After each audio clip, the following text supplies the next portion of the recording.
तो इस कहानी की शुरुआत होती है वो सॉन्ग से। एक नॉर्मल 9 to 5 जॉब करने वाला इंसान जिसके दिमाग में भी हर इंसान की तरह अमीर होने का ख्वाब था, पर इतनी जल्दी अमीर कैसे हुआ चाहता। टाइम चल रहा था 2021 का। प्रॉपर्टी के रेट्स तेजी से बढ़ते जा रहे थे। इस टाइम उसके जहन में एक प्लान आता है कि क्यों ना वो अपना घर बेचकर और कुछ लोन लेकर एक हाई फाई बिल्डिंग में एक अपार्टमेंट ले ले, जिसके बाकी पैसे वो अपनी जॉब के जरिए उतारता रहेगा और जब तक उस अपार्टमेंट की पेमेंट क्लियर नहीं होगी वो खुद भी वहाँ रह लेगा और उसके बाद वो उस अपार्टमेंट को महंगे दामों किराए पर दे देगा।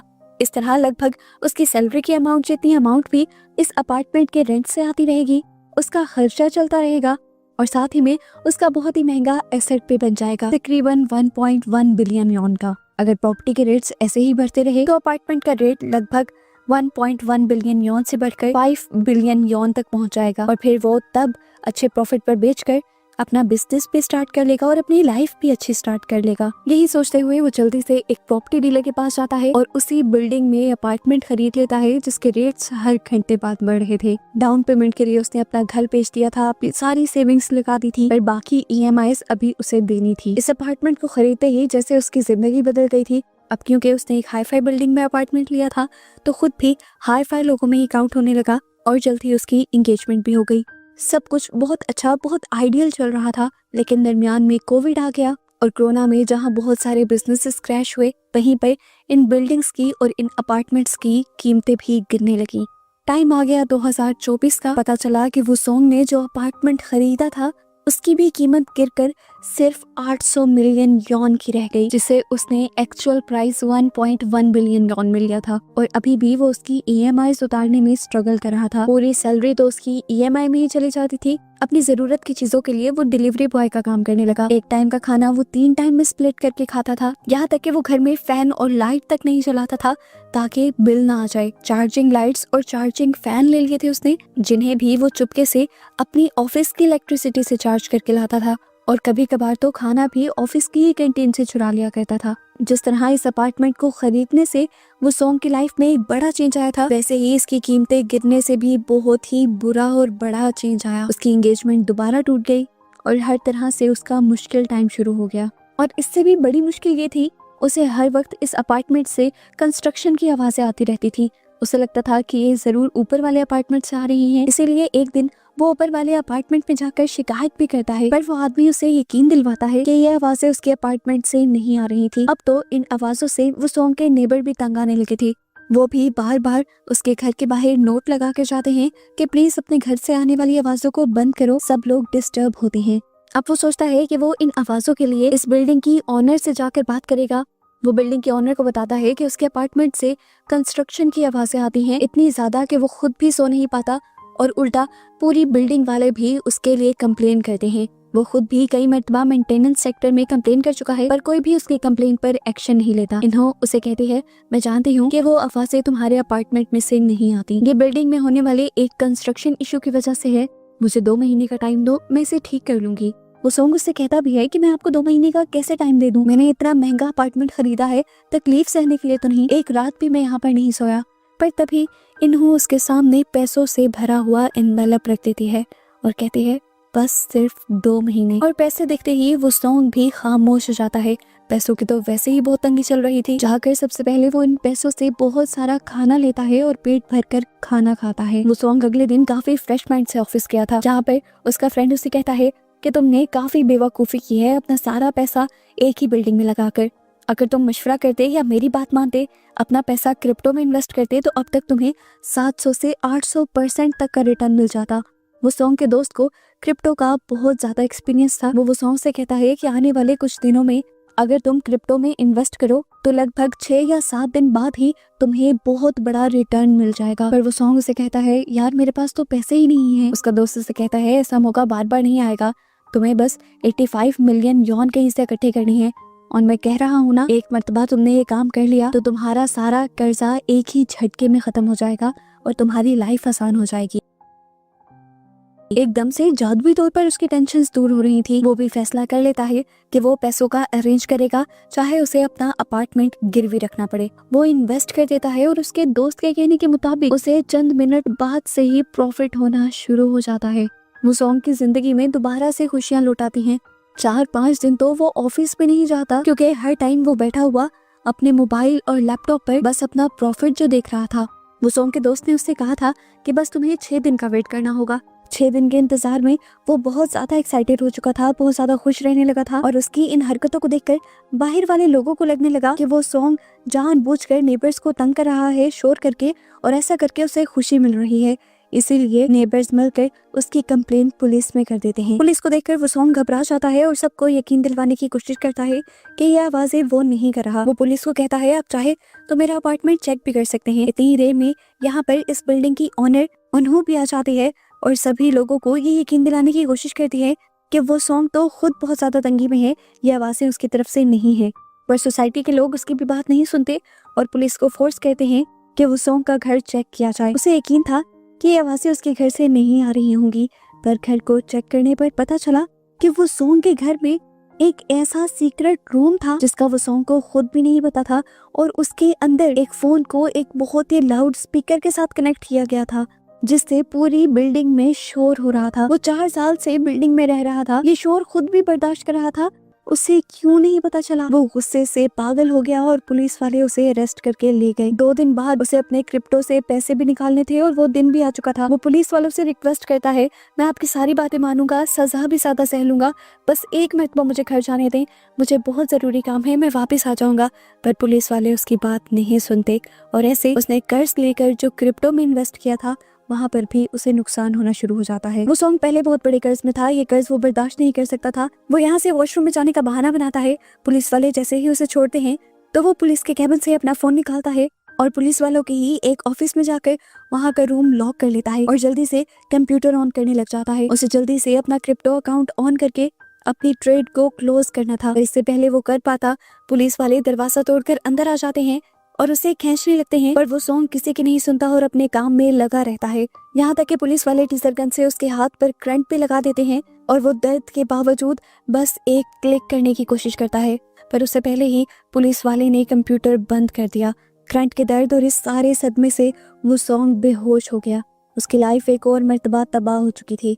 उसे जब होश आया तो पता चला कि उन्होंने उसकी बेल करवाने के लिए आई थी। ये साबित हो गया था कि बिल्डिंग में वो शोर जो था वो सॉन्ग की वजह से नहीं हो रहा था। जो लड़की बार बार आकर वो सॉन्ग के घर पर वो नोट चिपका रही थी, उसी का हस्बैंड इस सब में इन्वॉल्व था। वो सॉन्ग टूटा हुआ घर वापस आया तो देखा कि पीछे से लोगों ने उसका पूरा घर तहस नहस कर दिया था। वो सॉन्ग टूट गया, उसकी लाइफ में कुछ बचा ही नहीं था। जॉब भी चली गई थी, रिस्पेक्ट भी चली गई थी। ये अपार्टमेंट जिसके लिए उसने इतनी मुश्किलें सही थी वो भी उसके हाथ से चला गया था, क्योंकि कर्जा लेकर उसने क्रिप्टो में इन्वेस्ट कर दिया था। उसके पास कुछ बचा ही नहीं था, तो इस जिंदगी का भी क्या फायदा था। वो सुसाइड नोट लिखने लगा, लेकिन तभी उसे अपनी माँ का ख्याल आ गया। वो अपनी माँ के लिए जिंदा रहने का डिसाइड करता है और जिंदगी के इन मुश्किलों से भी लड़ने का फैसला कर लेता है। वो अपना फोन ऑन करने की कोशिश करता है, पर पुलिस वाली लड़ाई में उसका फोन टूट चुका था और तभी उसे अपने अपार्टमेंट में एक और फोन दिखाई देता है। ये वही फोन था जिसके जरिए बिल्डिंग में शोर किया जा रहा था। वो उसे खोलना चाहता था, पर पासवर्ड उसे मालूम नहीं था। फोन में वाईफाई सिग्नल्स भी आ रहे थे और वो चेक करने लगा कि आखिर ये सिग्नल्स आ कहाँ से रहे हैं। पता चला कि ये सिग्नल उसके अपार्टमेंट के ठीक ऊपर वाले अपार्टमेंट से आ रहे थे। ये जिन्हू का घर था जिसने वो सॉन्ग को पुलिस में अरेस्ट करवाने पर बहुत ज्यादा फोर्स किया था। वो जिन्हू का दरवाजा नॉक करता है और वाईफाई का पासवर्ड पूछता है, पर जिन्हू इनकार कर देता है कि मेरे घर तो वाईफाई है ही नहीं। हकीकत तो वो सॉन्ग जानता था।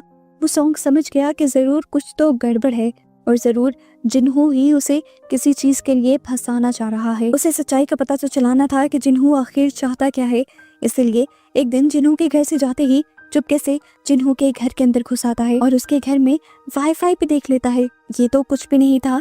पूरे अपार्टमेंट को एक्सप्लोर करते हुए जो चीजें उसने देखी उसे अपनी आंखों पर ही यकीन नहीं आया। यहाँ पर पूरा सर्वेलेंस सेटअप लगाया गया था। पूरी बिल्डिंग के लोगों पर जिन्हू नजर रख रहा था और ये सब करके वो चाहता क्या था आखिर। वो सॉन्ग एक दूसरे रूम में भी गया था जहाँ पर पूरे अपार्टमेंट के लोगों की पिक्चर्स लगी हुई थी और साफ पता चल रहा था कि वो अपार्टमेंट के लोगों के बारे में डाटा इकट्ठा कर रहा था और सबसे ज्यादा डाटा उसने उन्हों के बारे में यानी इस बिल्डिंग की ऑनर के बारे में इकट्ठा किया हुआ था। वो दोबारा सर्वेलेंस सिस्टम में जाता है तो देखता है कि यहाँ पर उसने बहुत सारे ऐसे मोबाइल भी कनेक्ट किए हुए थे जो पूरी बिल्डिंग में शोर कर रहे थे। ये शोर जिन्हू ही करता था, पर इस शोर के बदले उसने आखिर वो सॉन्ग को क्यों फंसाया था और आखिर वो ये शोर करना भी क्यों चाहता है। उसे बिल्कुल ये बातें समझ नहीं आती।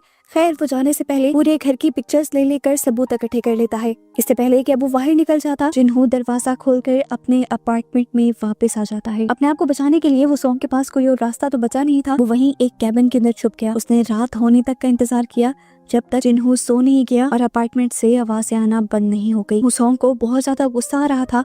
वो जिन्हों को मारना चाहता था, पर इससे पहले कि वो मार देता, जिन्हों के घर पर कोई आ जाता है। बेल रिंग होती है तो वो सॉन्ग अपने आप को बचाने के लिए दोबारा उसके बेड के नीचे छुप जाता है और पता चलता है कि यहाँ पर वही औरत आई थी जो वो सॉन्ग के घर के बाहर नोट्स चिपकाया करती थी और वो भी जिन्हों के साथ मिली हुई थी पैसों के लिए।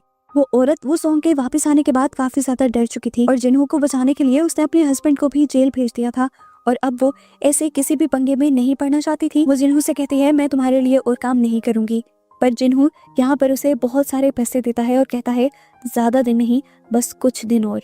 जिन्हों क्योंकि उस औरत की फीलिंग्स नहीं समझ रहा था, बात नहीं समझ रहा था और उसे पैसे से खरीदना चाह रहा था। इन सारी बातों की वजह से उस औरत को इतना ज्यादा गुस्सा आ जाता है कि वो जाकर उसके रूम में मौजूद सारी कैसेट्स को तोड़ने लग जाती है। उसकी इस हरकत से जिन्हों को भी इतना ज्यादा गुस्सा आ जाता है कि वो पास पड़ा एक हथौड़ा उठाकर उसके सर में मारकर उस औरत का मर्डर कर देता है। और ये सारी चीजें वो सॉन्ग अपनी आंखों से दिखता है। उसको मारते ही जिन्हों के पास किसी का कॉल आता है और जिन्हों यहाँ से निकल जाता है। मौका पाते ही वो सॉन्ग भी इस अपार्टमेंट से निकलने की कोशिश करता है, पर जिन्हों तो अभी अपने घर के दरवाजे पर ही खड़ा था और वो सॉन्ग को देखकर वो बिल्कुल भी सरप्राइज नहीं हुआ था। वो उसे कहता है मैं पहले से ही जानता था कि तुम मेरे घर पर हो। ये सुनकर तो वो सॉन्ग की जान निकल गई थी, क्योंकि उसे लग रहा था कि जिन्हों उस औरत की तरह अब उसे भी मार देगा। पर मरने से पहले वो आखिरी मर्तबा कुछ सवाल करना चाहता था। वो जिन्हों से पूछता है कि आखिर ये सब तुम क्यों कर रहे हो और तुमने मुझे क्यों फंसाया था। जिन्हों बताता है असल में मैं एक जर्नलिस्ट हूँ और कहानी की तलाश कर रहा था। तुमसे ज्यादा अच्छी कहानी मुझे कहाँ मिलती। एक पागल आदमी जिसने अपना घर बेचा, जॉब की तो सारे पैसे भी अपार्टमेंट पे ही लगाता गया और फिर वो एक झूठे इल्जाम में पकड़ा गया। वो कहता है मैं तुम्हारे साथ ये सब कुछ करके तुम्हारी कहानी लिखना चाहता था और फिर उस कहानी को मैं सारे न्यूज चैनल्स को बेच देता, जिससे मुझे बहुत ज्यादा पैसे मिलते और इस बिल्डिंग की कीमतें और भी ज्यादा गिर जाती और सबसे ज्यादा नुकसान होता उन्हों का जो कि इस बिल्डिंग की मालिक है। मुसोंग को फिर दोबारा समझ नहीं आती। वो कहता है कि तुम इस बिल्डिंग की कीमतें गिराकर करना क्या चाहते हो। वो कहता है उन्हों से मुझे इसलिए मसला है क्योंकि उसने कंस्ट्रक्शन के अंदर काफी सारी खराबियां की, इन अपार्टमेंट्स की कीमत गिरने लगी और तुम्हारी तरह मुझे भी बहुत बड़ा नुकसान हुआ। हमेशा इन अपार्टमेंट्स की दीवारों से अजीबोगरीब किस्म की आवाजें आती थी, लेकिन वो आवाजें इतनी भी ज्यादा नहीं थी कि उसके बारे में कंप्लेन की जाती। इसीलिए मैंने ये आवाजों वाला सेटअप लगाया ताकि ज्यादा लोग डिस्टर्ब हों और ज्यादा लोग कंप्लेन करें। वो सोंग रोते हुए उससे कहता है अरे तो मैंने ये सब तो नहीं किया था, मुझे भी तो तुम्हारी ही तरह नुकसान हुआ है, या कह लो तुमसे भी ज्यादा। तुम्हारी दुश्मनी उन्हों के साथ थी, उसे फंसाती मुझे क्यों फंसा दिया। वो कहता है बताया तो है मैंने, उन्हों से बदला तो मुझे चाहिए ही था, लेकिन मुझे सबसे ज्यादा जरूरत एक कहानी की थी जिसे पेश करके मैं मशहूर हो जाता और मुझे तुमसे अच्छी कहानी कोई लगी ही नहीं। पर अब मुझे लगता है कि तुम मेरे लिए कहानी नहीं रहे। ये कहते ही वो वसूंग के ऊपर हमला कर देता है, पर वो सोंग उससे कहता है अरे नहीं मारो मुझे, देखो मेरे पास एक प्लान है अगर तुम उन्हों से बदला लेना चाहते हो। जिन्हों रुककर कहता है तुम मेरी मदद क्यों करना चाहते हो। वो सोंग जवाब देता है कि मुझे बस अपना घर बचाना है, अपना नुकसान पूरा करना है। पर जिन्हों तो अभी उस पर एतबार करने के लिए तैयार ही नहीं था। वो सोंग उससे कहता है देखो मैंने अभी अभी देखा है कि तुमने एक औरत का मर्डर किया है, मैं चाहूँ तो जाकर तुम्हारी कंप्लेन कर सकता हूँ, तुम्हें फांसी की सजा दिलवा सकता हूँ, लेकिन नहीं, मैं ऐसा नहीं करूंगा तुम्हारा एतबार जीतने के लिए, बल्कि मैं इस लाश को तुम्हारे साथ मिलकर ठिकाने भी लगाऊंगा।